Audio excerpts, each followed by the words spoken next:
A Teoria dos Atos de Fala, de John Langshaw Austin. John Austin nasceu em 26 de março de 1911 na cidade de Lancaster, na Pensilvânia, e faleceu em 8 de fevereiro de 1960 em Oxford, no Reino Unido. Ele era considerado um filósofo da linguagem e foi responsável por desenvolver grande parte da teoria dos atos de fala. Austin estudou em Balliol College, na Universidade em Oxford, lugar onde ele fortaleceu suas discussões e teorias sobre linguagem. E posteriormente, ele se tornou professor titular da Cátedra de Filosofia Moral de Oxford, considerada a principal de filosofia moral do mundo. Para criar a teoria dos atos de fala, foram realizadas cerca de 12 conferências proferidas por John Austin e foram publicadas postumamente em 1962 no livro How to Do Things with Words, onde apresenta a ideia de que dizer é transmitir informações, mas é também uma forma de agir sobre o interlocutor e o mundo. É importante destacar que Austin modificou sua teoria sobre linguagem conforme estudava. Ele foi percebendo a necessidade de acrescentar ou modificar a teoria. Ele iniciou a teoria com os enunciados constatativos e performativos. Os atos constatativos descrevem ou relatam o estado de coisas e podem ser considerados como verdadeiros ou falsos, ou seja, podem ser relatos, descrições ou afirmações, como veremos no exemplo a seguir. O sol está brilhando. Está fazendo um dia muito quente. Que dia quente e adorável! Quando o narrador do desenho da Peppa diz "o sol está brilhando" e "está fazendo um dia muito quente", ele está realizando um ato constatativo, porque está descrevendo ou relatando como está o dia, e isso se encaixa com o enunciado verdadeiro no desenho. A teoria dos enunciados performativos, quando ditos, eles realizam ações, conforme veremos o exemplo a seguir. Feri, você me carregou com toda a sua força até onde pôde. Eu não quero mais lutar. Eu não quero mais sentir ódio. Tudo que eu quero é carregar você.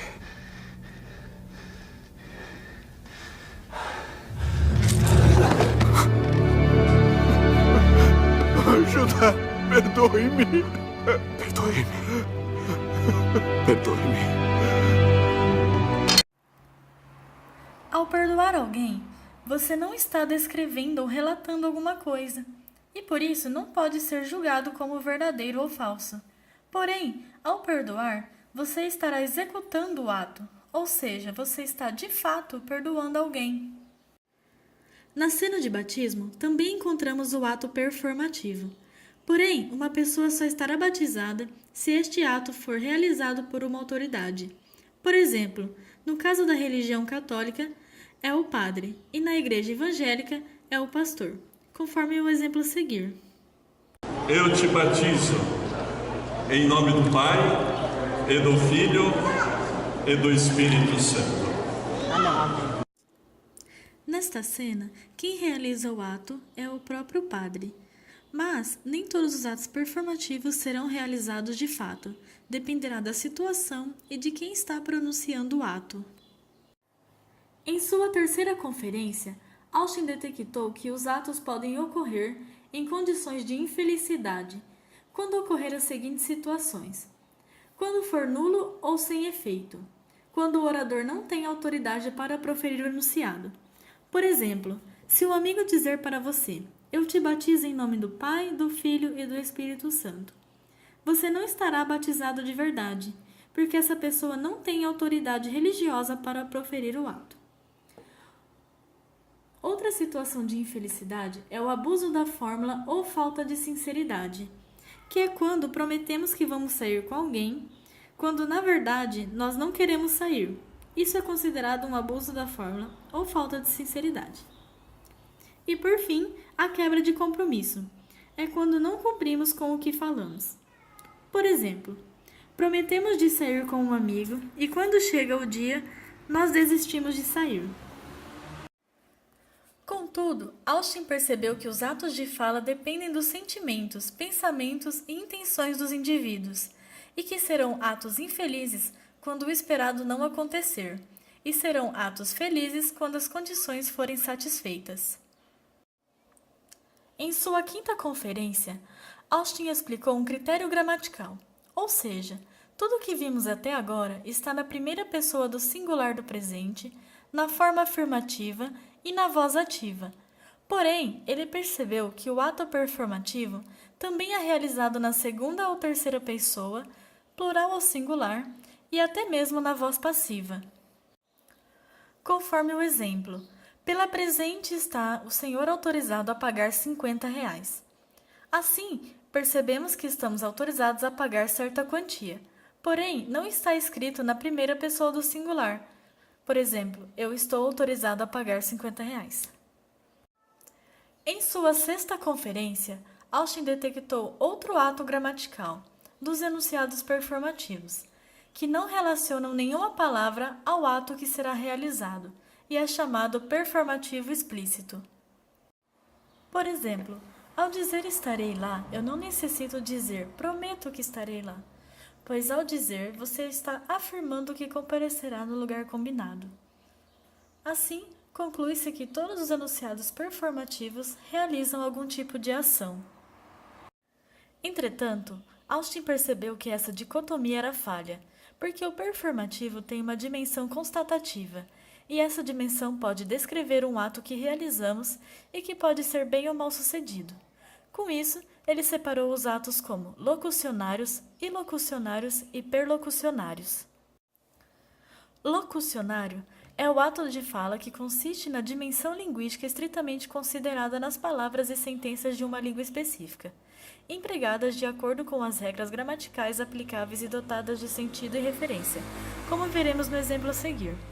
Wingardium Leviosa. Para. Assim vai acabar arrancando o olho de alguém e você está falando errado. É Leviosa e não Leviosa.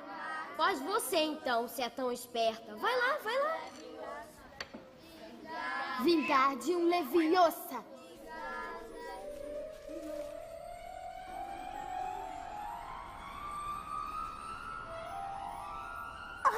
Muito bem! Estão vendo, meninos? A senhorita Granger conseguiu! Esplêndido! Wingardium Leviosa. Wingardium...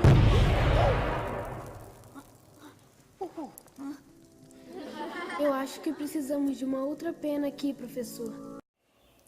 Nesta cena do filme de Harry Potter, notamos o ato locucionário quando a fala correta da palavra Wingardium Leviosa tem o sentido de fazer a pena voar, e quando pronunciada errada, pode acontecer uma explosão. Assim acontece na língua. Quando estamos falando ou escrevendo, quando falamos algo errado, muitas vezes acontece de alguém não entender o que você disse, ou até mesmo mudar o sentido da frase. Já o ilocucionário é o ato de fala que pode ser considerado o núcleo. Tem como aspecto central a força ilocucionária. Essa força consiste no performativo visto anteriormente, e que consiste no tipo de ato realizado, como por exemplo... Chegue um pouco mais! Te peguei. Confie em mim.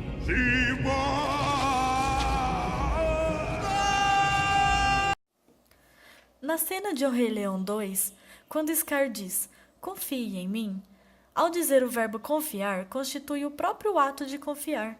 Não se trata de uma descrição das intenções ou do estado mental. Ao proferir a sentença, ele realiza a crença. A força do ato é a da crença. Portanto, confiar é um verbo performativo, e os verbos performativos geralmente descrevem as forças ilocucionárias dos atos realizados. E, por fim, o ato perlocucionário. É o ato da fala que consiste nas consequências do falante em relação aos sentimentos e ações do ato de ouvir ou de dar atenção àquele que fala, de quem fala ou de outras pessoas. E pode ter sido realizado com o objetivo, intenção ou propósito de gerar essas consequências. Esse terceiro e último ato da fala recebeu menor atenção dos especialistas, por analisar elementos da ordem emocional. A seguir, segue um exemplo. Assassino. Simba, por favor, tenha piedade, eu te imploro. Você não merece viver. Mas, Simba, eu sou da família. As hienas é que são nossas inimigas. A culpa é delas. Elas deram a ideia. Oh, minhas amigas. Amigas? Acho que você disse que éramos inimigas. É, foi o que eu ouvi. Ed?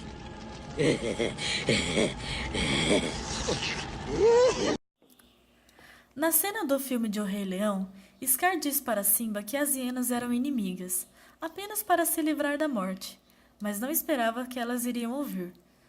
E esse ato de fala levou as hienas a interpretarem que ele não as considerava como amigas de verdade, e isso levou à morte.